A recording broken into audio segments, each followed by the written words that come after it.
right, good morning. It has been quite the weekend here at Unity Center of Peace. First of all, we started out Friday night with this fabulous full moon fire ceremony that was led by this man over here, Gaines, and in the medicine wheel, and we did all sorts of interesting practices. And then on Saturday we had a Pathways to Community class here with some really fabulous people who are, some of whom are in this room, and we had such great discussions and wonderful sharing. And here we are today. It's a full and complete weekend, and we are continuing our series on body, mind, and spirit. And this month, our focus is on the mind. So I think it would be helpful to clarify what we mean by mind, because this is kind of one of those squishy areas in New Thought. And there's a lot of differences of opinion about it, which is a good thing, right? That's a healthy thing. And some confusion around it, which is not so healthy. So I think the confusion kind of comes from the spelling of the word mind. So mind with a small m is different than mind with a capital M. And the New Thought pioneers like Emma Curtis Hopkins, Emily Cady, Charles and Myrtle Fillmore, Ernest Holmes, when they talked about and wrote mind with a capital M, they were talking about that divine mind, that creative mind, that universal mind. Sometimes they use that synonymously with soul, and sometimes God. So you can see how it was confusing. It gets confusing. But in context, when they did that, when they talked about mind with a capital M, they were talking about this universal divine mind that we all share, that is individualized through and as us. So another word we can use is consciousness, right? Consciousness that is connected with that higher universal mind. And Gaines, you were talking about that on Friday, this idea of universal consciousness. And it's not just New Thought people who debate this idea of mind and consciousness. There are philosophers and metaphysicians and scientists who have been debating this for centuries. In fact, Wikipedia, the first paragraph in Wikipedia under consciousness, it says, despite millennia of analyses, definitions, explanations, and debates by philosophers and scientists, consciousness remains puzzling and controversial, being at once the most familiar thing and the most mysterious aspect of our lives. Perhaps the only widely agreed notion about the topic is the intuition that consciousness exists. Opinions differ about what exactly needs to be studied and explained as consciousness. Sometimes it's synonymous with the mind, at other times an aspect of mind. In the past, it was one's inner life, the world of introspection, private thought, imagination, volition. Today, it often includes any kind of cognition, experience, feeling, or perception. It may be awareness, or awareness of awareness, or self-awareness, either continuously changing or not. Or not. It could be none of the above, all of the above, none of the above. So you see, it's like not just New Thought people who have some differences of opinion around this. What sets people in metaphysics and New Thought apart is that we understand consciousness to exist independently of the physical brain. And some of us believe that that consciousness continues after physical death. And, well, there's a lot of evidence to support this. You know, multitude accounts of near-death experience, of people who witness people who are in the process of dying, who are seeing something specific, and even reaching for something, somebody. Also many accounts of people having some kind of communication with a loved one who has passed over the veil. Has anybody here had an experience of that kind of thing? Of some kind of communication from a loved one? Yeah, many of us have. Some kind of form of communication. And when you do, you know beyond a shadow of a doubt that consciousness continues after physical death. So let's talk about mind now with a small m. So what is that? Is that brain? Is it mind with a small? Where do those 70,000 thoughts a day come from that I was talking about last week, right? That we humans have 70,000 thoughts a day or more. Where do they come from? Is that the brain? Is that the mind with a small n? Mind with a large m? The universal mind? What? So, first of all, the brain is an amazing piece of machinery. It's just amazing. And although science has investigated it every which way and discovered a lot, there's still a lot that's a mystery. What we know is that there's a physical location. It's here in our head. It's responsible for a lot of our body's processes. It's that communication hub. It allows us to communicate. And it is, I believe, where the most of our daily thinking comes from. And you're free to disagree with me on this. You're free to disagree with me on anything, basically. And so this, certainly the thoughts that have to do with our physical needs. I'm hungry. I need to get something to eat. I'm tired. I need to get ready for bed. And also, it helps to protect us against danger, either real danger or imagined danger.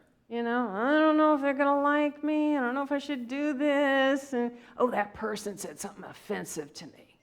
Or, I'm afraid I'm going to forget something important. That's a lot of my thoughts. I'm afraid I'm going to forget something important.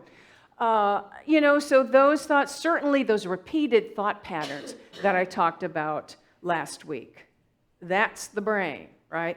Also wonderful things, like it's our ability to plan, to execute the plan, to reflect on that plan, to do self-reflection. So many, many other things, and I'm just scratching the surface and probably not doing a very good job of it, but just to give you some clues. Here is the squishy part, though. So a few weeks ago, I talked about the 12 powers. And if you missed any of these talks, and I mentioned them, you can still see them. They're archived either on our website or on that Facebook page. You can go down and find that service, that talk. So the 12 powers, I was talking about that. 4 of those 12 powers are associated with physical locations around our brain, like the power of imagination, here kind of third eye area. The power of will and understanding, kind of frontal cortex area. The power of faith in the center of our head. And Fillmore used to talk about pineal gland a lot. So here's the thing. So is it really a physical location, or is it more of our energetic body? Because these power centers are energetic centers. As I say, they are like portals or access points to specific aspects of our spiritual power. So, when we activate and use those 12 powers, and also when we do affirmative prayer work, when we meditate, when we do a meditative contemplation practice, when we do any kind of spiritual practice, we are connecting with that higher divine mind, that higher creative mind with a capital M. It's a more expansive use of, it's a consciousness that is larger than the physical brain. And when we do that consciously, now we've got access to infinite potential, to power, to create what we truly desire in life. So let's talk about that aspect now, the creative aspect of mind. So, all right, let's all take a deep breath together. We're going to activate that power of understanding. So, all right, so in New Thought, we understand that everything that exists has its origins in mind. That one universal divine creative mind creates the universe out of itself, and that's an ever consciously ongoing creation. Creates everything in the universe out of itself by the activity of thought or intention. And because we are expressions of this one life, right? This one life. We're an expression of this one life. Our thought is creative. And when we connect with that higher divine creative mind, our creative power is even more powerful. You know? But here's the thing. Our thoughts are creative all the time. Whether we're conscious of it or not, whether we're connected with divine wisdom or not, it's always creative, right? So we want to become conscious of that, right? We want to become conscious of it and use this incredible power consciously. So if there's something in our experience, a thing or an experience in our life that's not given us joy, and you know what those things are, right? We can look at that and say, okay, this is a temporary thing. Because here's the thing, in the relative world, we're talking about the relative world of form and experience, which is different than the absolute realm. In the absolute realm, this one divine creative mind, that is changeless. That is infinite good.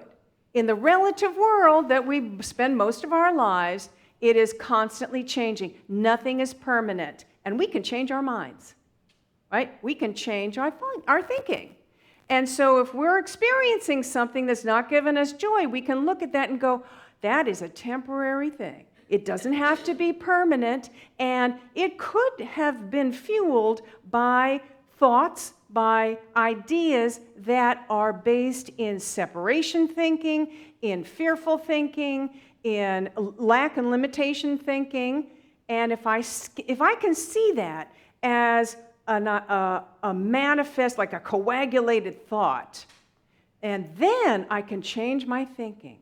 I can see it from a higher point of view, a more expansive and loving point of view, my experience is going to change. So let's take a specific example. It's easier to see with a specific example. So the experience of lack and limitation is a human idea. There's no lack in a limitless universe, right? So lack and limitation is a human invention. So if we are suffering from lack of anything, whether that's money or friendship or peace or well-being or love or whatever, any of that, we can look at that and say, that is a temporary experience. It not necessarily has to do with the absolute truth of this limitless abundance. It's an idea. I can change my mind. I can change this idea and think a different thought. You know, Emerson said prayer is the contemplation of facts. It's contemplating the facts from the highest point of view. It's contemplating the facts from the highest point of view. And Ernest Holmes, who wrote Science of Mind, he said, resolve the thing into a thought. Resolve that thing into a thought and change the thought. Well, what can I change that into? What's a higher idea here? Higher idea might be that I live in a limitless universe, that this universe is limitless, and limitless good is mine because I am a beloved expression of it. And if I understand that and really embrace that idea and get into the feeling of that idea and hold that idea in consciousness, my experience must change, because the world, the relative world of form and effect, reflects the idea or the cause in mind. So the experience changes. Let's take another example. So let's say we want to create something new, a new opportunity, maybe a new job, let's say. Right? I want to create a new job. So the first thing I do is connect with that higher divine awareness, that higher divine mind, or God, or infinite consciousness, whatever you want to call it, through whatever spiritual practice you do, whether that's walking the labyrinth, or it's communing with nature, or it's meditation, whatever gets you to that place where you are really connecting with that higher thing, right? So we get into that place. And then from that understanding, also knowing that you are an expression of that one, right? What is that one? It is peace, it's limitless good, it's abundance, it is love, it is well-being. So those qualities, that's what you are, right? Because you're an expression of this life energy. So to know that, really consciously to dwell in that understanding, to embrace it, and then from that place, you affirm the good of whatever it is you want to experience. Let's say it's a job, right? And so you begin to imagine, what would that perfect experience be like for you? You know, would it be a place that really makes you come alive, that stretches you in a good way, that you're sharing your highest potential, that you're surrounded by loving, supportive, harmonious people, that you're well compensated, right? Don't forget that one. I'm abundantly compensated. And you want to, get specific and really visualize it and feel your way into it. You want to feel what it feels like to be there. And now you're holding this consciousness. You're connecting with mind with a capital M. This consciousness, you're holding this beautiful, unique idea. You're calling it forth from universal substance. That's what New Thought pioneers used to say. That was another word for mind. Universal creative substance. You're calling it forth. And you're standing in the awareness that that good is yours now. So what's going to happen now? So now you started something in motion. And synchronous events begin to transpire. Maybe you meet somebody who, has known about a possibility, an opportunity, introduces you to somebody. Your resume ends up on the top of the heap, and the person hiring sees it and resonates with something. You feel inspired to take action from your divine guidance, right? You feel empowered to take bold steps forward. So now you're setting this in motion, and within time, that thing that you have claimed, that you have visualized, becomes your experience. This is not magic. It's not supernatural. It's just how the universe works. It's how creative mind works. And again, this creative power of our thoughts, of our beliefs, is happening all the time. So we want to become conscious of it, right? Otherwise, we're using it by default and probably creating things in our lives that we'd rather not experience. Or probably mostly just recreating yesterday's limitations, recreating yesterday's pain, because we don't know that it's just an idea and we can change the idea. We can change it. Now, sometimes ideas are inherited, right? They're inherited from family, from your parents, from your school, from your community. Sometimes, groups and communities can have inherited ideas. So if you become part of it, it's like you don't even question it. Oh, that's the way it is. Okay, I got it. I got it. And that becomes your experience, and you're not questioning it. So absolutely inherited. In fact, probably most of it is inherited from our culture, from our parents, from somewhere. And that's why it's good to stand in the question and really go, is that true? Does that necessarily need to be true? Is it true for me? And really begin to explore that. I wonder if there's a more empowering idea that I can open to. I wonder if there's a more expansive idea, a more loving idea that I can embrace, that I can breathe into. And what happens when I do that? Things begin to shift. And it can happen collectively. And the more and more people who shift into a more loving, more expansive way of thinking, the collective begins to shift. All right, there's more on this to come the rest of this month, but I think that's a lot to chew on for now. So I'm going to leave it there and say have fun investigating, questioning, established thinking, and reaching out for maybe a higher thought. Namaste.